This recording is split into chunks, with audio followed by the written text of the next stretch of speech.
Business sentiment सुधारना और tax के टेरर को खत्म करना मोदी सरकार का सबसे बड़ा वादा था, लेकिन अब सरकार जिस तरह से कदम उठाती दिख रही है और इनकम टैक्स डिपार्टमेंट एक के बाद एक नए प्रोविजंस लेकर आ रहे हैं, चाहे वो नए इनकम टैक्स रिटर्न्स को लेकर हो या फिर एफआईआईस पर मेट लगाने की मंशा, यानी कि ब्लैक मनी को सरकार बाहर लाना जरूर चाहती है, लेकिन जिन तरीकों से ला रही है वो कहीं न कहीं टैक्स पेयर्स के दिल में, दिमाग में एक डर पैदा कर रहे हैं। और डर ये है कि अक्सर ये सारी जानकारी मांगकर एक बड़ी मनमानी कर सकते हैं और इसी तरह पुराने टैक्स मामलों में भी नोटिस फिर से दिए जा रहे हैं। बिजनेस का सेंटिमेंट बिगड़ने का खतरा पैदा होता दिखा है। इसी खास मुद्दे पर हम बातचीत करेंगे कि क्या वाकई में टैक्स पेयर्स परेशान हैं, डरे हुए हैं और इस तरह के टैक्स नोटिसेज जो दिए जा रहे हैं, जो जानकारी मांगी जा रही है, वो वाकई में चिंता की बात है। हमारे साथ देश के सबसे बड़े corporate house Aditya Birla group के डायरेक्टर दिलीश राठी साहब, जाने माने टैक्स एक्सपर्ट विमल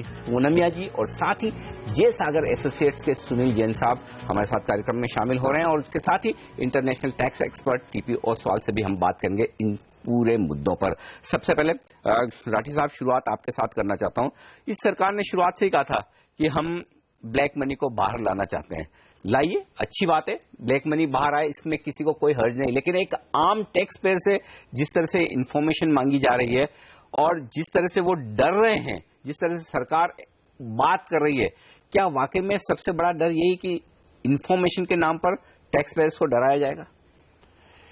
देखिए, ये जो आप स्टेटमेंट दे रहे हैं कुछ जरूर से ज्यादा हो गया है। टैक्स में सवाल लॉज का अब नहीं रह गया है, टैक्स एडमिनिस्ट्रेशन का रह गया है। सबसे बड़ा जो मुद्दा है टैक्स पेयर और टैक्स एडमिनिस्ट्रेटर के जो रिलेशनशिप होनी चाहिए, जो म्यूचुअल ट्रस्ट होना चाहिए, उसको बढ़ाना चाहिए।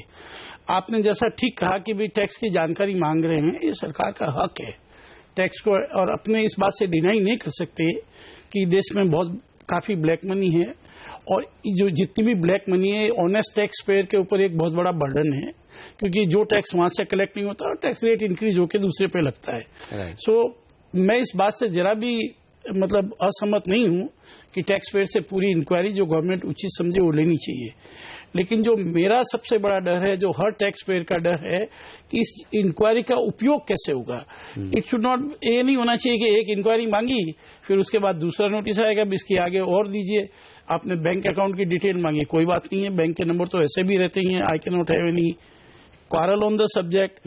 लेकिन सवाल ये है कि इसके पीछे आम एसएससी के ऊपर बर्डन नहीं बढ़ना चाहिए।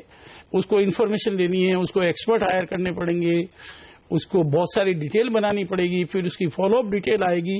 तो एक अच्छा एडमिनिस्ट्रेटिव सिस्टम बनाना चाहिए कि ये डिटेल उचित तरीके से इकट्ठी की जाए और इसका उचित तरह से उपयोग हो। ये नहीं है कि डिटेल के लिए डिटेल मांग ली, फाइल में डाल दी, 8 साल बाद उसको रीओपन कर दिया। ये सब जो मुद्दे हैं ये टैक्स पेयर को बहुत एजिटेट करते हैं। बिल्कुल। सुनील जैन साहब, ये बहुत इंटरेस्टिंग बात कही डीडी राठी साहब ने कि डिटेल्स मांगने में और डिटेल्स देने में कहीं कोई किसी को एतराज नहीं है, लेकिन डिटेल के बाद डिटेल और फिर उस डिटेल का यूज या फिर मिसयूज वो जो इनकम टैक्स अथॉरिटीज करती है, और वो आपने शायद कई जगह देखा भी होगा। क्या ये एक डर वाकई में रीजनेबल है टैक्स पेयर्स के लिए और इससे लोग डरे हुए हैं? क्या आप ये कहेंगे? हाँ, डेफिनेटली जो अनडिस्क्लोज्ड सोर्सेज को लेकर एक ब्लैक मनी का बिल और अब जो इनकम टैक्स के रिटर्न्स में कुछ चेंजेस आए हैं, इससे डेफिनेटली एक कंसर्न मार्केट में अब है कि कितनी इंफॉर्मेशन एक टैक्स पेयर को अपने सालाना इनकम टैक्स अफेयर्स के सिलसिले में डिपार्टमेंट के साथ शेयर करनी पड़ेगी और उसका किस तरह से यूज होगा। बहुत सारी इंफॉर्मेशन जो मांगी जा रही है, जरूरी नहीं है कि उस इंफॉर्मेशन की वजह से कोई इनकम टैक्स में एडिशंस या इनकम टैक्स में कोई एडिशनल टैक्स डिमांड आपके ऊपर क्रिएट हो। पर जैसा कि आपने कहा, डेफिनेटली एक कंसर्न, एक एप्रीहेंशन लोगों के दिमाग में है कि इस इंफॉर्मेशन का मिसयूज या अब्यूज तो कहीं उनके खिलाफ नहीं होगा। अगर आप देखें तो बहुत सारी जो हमारी टैक्स पॉलिसी है, इस टैक्स पॉलिसी में पब्लिक पार्टिसिपेशन की भारी कमी है। लोग इन्फॉर्मेशन शेयर करने से बहुत ज्यादा नहीं डरते, बशर्ते उनको मालूम हो कि उस इन्फॉर्मेशन का यूज क्या होगा। अगर आप देखें तो जिस तरह से फॉरेन ट्रैवल से संबंधित इन्फॉर्मेशन अब मांगी जा रही है, इससे शायद एक एडवर्स इम्पैक्ट आने की संभावना ज्यादा है, बजाय इसके कि कोई डेफिनेटली एडिशनल टैक्स रेवेन्यूज सरकार इकट्ठी कर पाए सिर्फ फॉरेन ट्रैवल्स की इन्फॉर्मेशन इकट्ठी करके। बहुत सारी ट्रैवल्स तो अब बिजनेस से रिलेटेड और एम्प्लॉयमेंट के दौरान की जाती है, बिजनेस डेवलपमेंट पर्पज के लिए की जाती है, जिसमें कि मैं नहीं समझता कि कोई टैक्स एडिशन का कोई ग्राउंड बनता है। तो डेफिनेटली इन्फॉर्मेशन गैदरिंग को लेकर लोगों के मन में अप्रीहेंशन है, जिसको कि ज्यादा से ज्यादा डिस्क्लोजर के साथ और ज्यादा से ज्यादा ट्रांसपेरेंसी के साथ सरकार को लोगों का पार्टिसिपेशन बढ़ा के ये बताने की जरूरत है कि इस इन्फॉर्मेशन को क्यों इकट्ठा किया जा रहा है। बिल्कुल, इन्फॉर्मेशन लेने और देने में हर्ज नहीं है, लेकिन उसका इस्तेमाल किस तरह से होगा और कैसे करना चाहता है इनकम टैक्स डिपार्टमेंट, इसको लेकर स्थिति साफ नहीं है। और विमल पुनिया जी, आपसे राय लेना चाहता हूं। बड़े इन्वेस्टर्स की बात समझ में आती है जहां पर सरकार का इरादा है कि भाई कहीं कोई उन्हें ब्लैक मनी या फिर टैक्स बचाने के, टैक्स अवॉइड करने के कोई उन्हें मौके नजर आए तो वो वहां पर इन्फॉर्मेशन मांगे और आगे एक्शन ले। लेकिन छोटे छोटे टैक्स पेयर से इस तरह की इन्फॉर्मेशन मांगना है कि आपके ये आधार कार्ड दीजिए, आपके फॉरेन ट्रेवल्स की डिटेल दीजिए, आपके सारे बैंक अकाउंट फिर से बताइए, क्या आपको आपके जो क्लाइंट्स हैं वो वाकई में परेशान है? क्या काफी लोगों को इस तरह के नोटिसेज आते हुए दिखे हैं पहले भी टैक्स डिमांड के? किस तरह की सिचुएशन है उनके लिए? एक्चुअली इसमें क्या है, इसमें नंबर ऑफ तरह के फॉर्म्स होते हैं। सैलरी इनकम वाले का अलग फॉर्म है, नॉन बिजनेस वाले का अलग फॉर्म है, बिजनेस वाले का अलग फॉर्म है। तो ये फॉर्म के अंदर जो सबसे सिंपल रिटर्न होता है ITR 1, जो सैलरी वाले फाइल करते हैं, उनके लिए तो आधार कार्ड का एक हिसाब से अच्छा किया है कि आप आधार कार्ड नंबर दे दो तो आपको बाद में ITR 5 भरने की जरूरत नहीं है। तो ऑन द कॉन्ट्री इसमें जिसको नहीं देना है नहीं देवे, ऑप्शनल है, जरूरी भी नहीं है। जिसको नहीं देना है वो नहीं देगा, तो उसको अपना बाद में ITR रिटर्न भर दिया, उसका प्रूफ वहां पे लगाना पड़ेगा। एज फार एज ये बैंक अकाउंट की कंसर्न है, बहुत सारे लोग क्या इग्नोरेंस के कारण भी बैंक अकाउंट खोलते हैं, इनकम टैक्स में बताते नहीं है, बाद में उसको क्लोज कर देते हैं। तो वो उसको एंगल से उन्होंने क्या किया है कि भाई जिसके पास बैंक अकाउंट है उसकी सब इन्फॉर्मेशन आपको देनी पड़ेगी। बैंक अकाउंट का नंबर, आपने कभी खोला था, आपका जॉइंट ओनर कौन है, ड्यूरिंग द ईयर कोई अकाउंट अगर बंद भी कर दिया तो उसका भी डिटेल देना पड़ेगा। आई नो इसमें थोड़ी तकलीफ होगी लोगों को, लेकिन बेसिकली ये डिटेल ही है। जब भी कोई रिटर्न आप भरते हैं इनकम टैक्स के अंदर और डिपार्टमेंट के पास कोई इन्फॉर्मेशन आती है, तो अगर बैंक अकाउंट नंबर नहीं होगा तो टैली नहीं कर सकते हैं, तो केस स्क्रूटनी में आता है। चलिए आपकी बात मैंने मान भी ली कि चलिए ये बात पॉइंट भी है कि अगर साल के दौरान ही बैंक अकाउंट खुला है, बंद हो गया और वो पकड़ में ना आए तो उसके लिए ये सब कुछ किया जा रहा है। लेकिन इस वक्त TP ओसवाल साहब जो इंटरनेशनल टैक्स एक्सपर्ट है वो हमारे साथ हैं, फोन लाइन पर इस वक्त न्यूयॉर्क में है वो। ओसवाल साहब, ये बड़े बड़े काम करने के बजाय जो सरकार छोटे छोटे कामों में लगी है, क्या इससे वाकई में ब्लैक मनी सामने आएगी क्या? देखिए, बैंक अकाउंट में कोई ब्लैक मनी तो जमा करता नहीं है। ये तो एक जोक है, best joke of the year, कि ब्लैक मनी ढूंढने के लिए हम बैंक अकाउंट की सर्च कर रहे हैं और पता करने की कोशिश कर रहे हैं। हमारे हिसाब से इससे टैक्स पेयर को दुविधा होगी और बहुत ज्यादा दुविधा होगी। और देखिए, आपने क्या कहा है रिटर्न में, सब बैंकों के डिटेल दीजिए, उसका वो कोड नंबर भी दीजिए, जैसे कोई इनको ऑपरेट करना है अकाउंट को। लेकिन आप बैंक अकाउंट की डिटेल मांग रहे हो, कोड नंबर मांग रहे हो, इसका फ्रॉड कितना हो सकता है? इनकम टैक्स डिपार्टमेंट के जो भी इन्फॉर्मेशन कोई सीक्रेट नहीं है, ये सेलेबल इन्फॉर्मेशन है। हर इंस्पेक्टर इनकम टैक्स का डिपार्टमेंट का इन्फॉर्मेशन बेचता है। तो यदि ऐसे सिचुएशन में यदि ऐसी इन्फॉर्मेशन हम पब्लिक रिकॉर्ड पे रखेंगे तो उससे बड़ा एक क्राइम होने की साजिश बढ़ जाएगी। और कोई जो बड़े बड़े गैंग वाले लोग हैं वो फोन करेंगे आपके बैंक अकाउंट को देख के। तो मेरे हिसाब से ये इन्फॉर्मेशन सीक्रेट रहे तो कोई तकलीफ नहीं है। असेसमेंट प्रोसेस में मांग लीजिए, जिसका भी स्क्रूटनी में रिटर्न आता है तो मांग लीजिए, कोई देने में हमको एतराज नहीं है।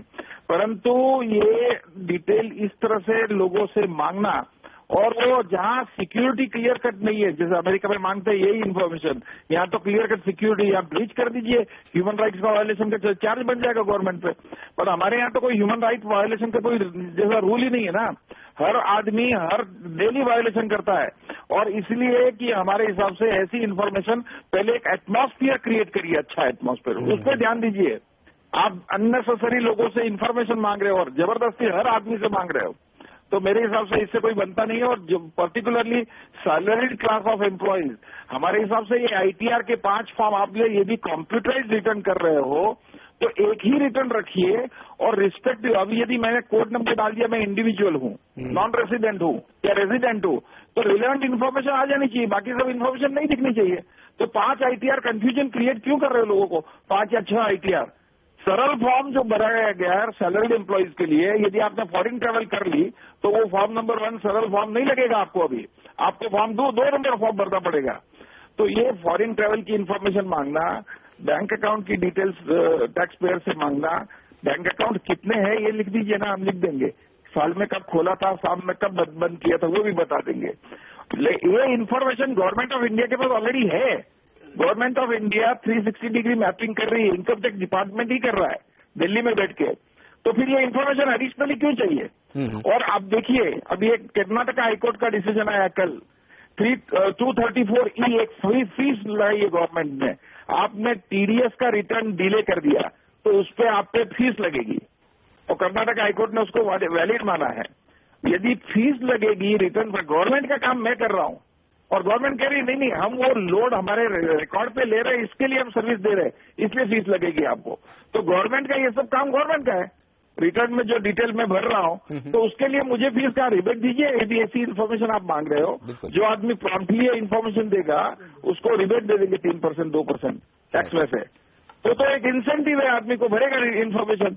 परंतु ये इन्फॉर्मेशन मेरे हिसाब से डस्टबिन में ऐसे ही जाती है, कोई स्क्रूटिनी होती नहीं है इसकी, और वो जिसके पीछे पड़ना है गवर्नमेंट उसी के पीछे पड़ती है। राइट, लेकिन ये तो बात हुई छोटे टैक्स पेयर्स की, लेकिन एक और बड़ा मुद्दा है, वो है बड़े टैक्स पेयर्स का भी। ऐसा नहीं कि सिर्फ छोटे टैक्स पेयर से ये इन्फॉर्मेशन मांगकर उन्हें परेशान किया जा रहा है, बड़े टैक्स पेयर्स के लिए तो सीधे के सीधे टैक्स नोटिसेज आते हुए दिख रहे हैं, और कई एफआईज ऐसी हैं, 10% से ज्यादा एफआई जो हिंदुस्तान में कारोबार कर रही है, उन्हें मैट के टैक्स नोटिसेज मिले, 50 से 60 हजार करोड़ से ज्यादा की टैक्स डिमांड निकली है। क्या है परेशानी एफआईज की, क्या ये डिमांड जायज है, और सरकार क्यों एफआईज को डरा रही है और उनके पास रास्ता क्या है, इन सब मुद्दों पर चर्चा करेंगे। उससे पहले एक छोटा सा ब्रेक।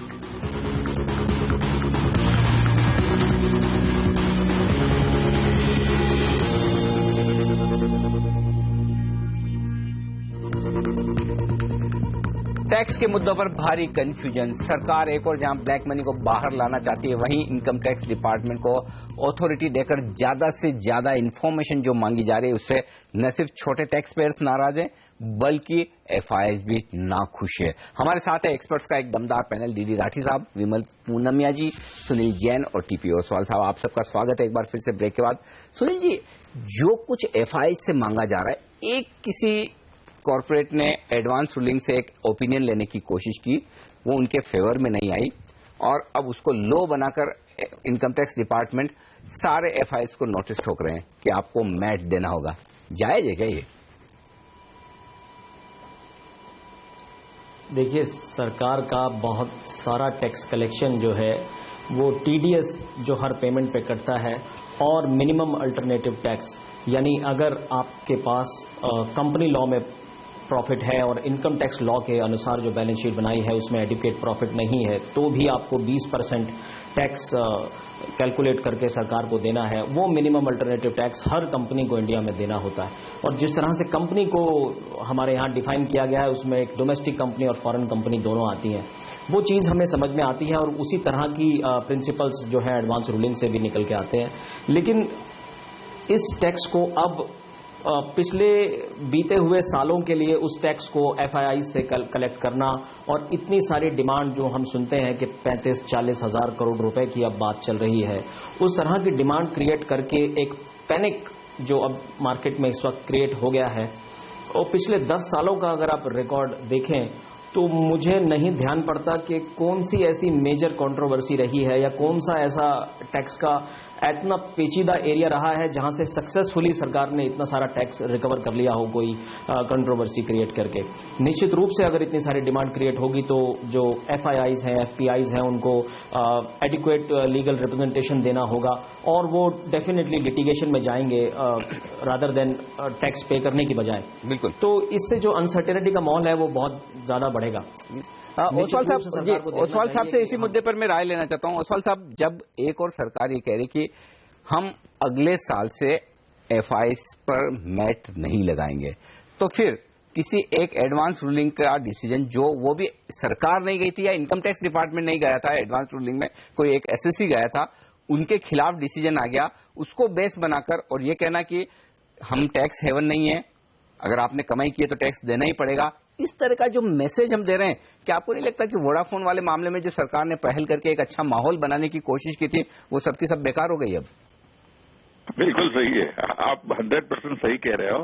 देखिए, इसमें क्या है कि वो डिसीजन जो रेफर कर रहे हैं जेटली जी, वो एक एडवांस रूलिंग अथॉरिटी का डिसीजन एक फॉरेन कंपनी के बारे में, फॉरेन के FII के बारे में नहीं है। FII दो प्रकार की होती है, एक तो कंपनी के रूप में इन्वेस्ट करती है और एक ट्रस्ट बना के इन्वेस्ट करती है।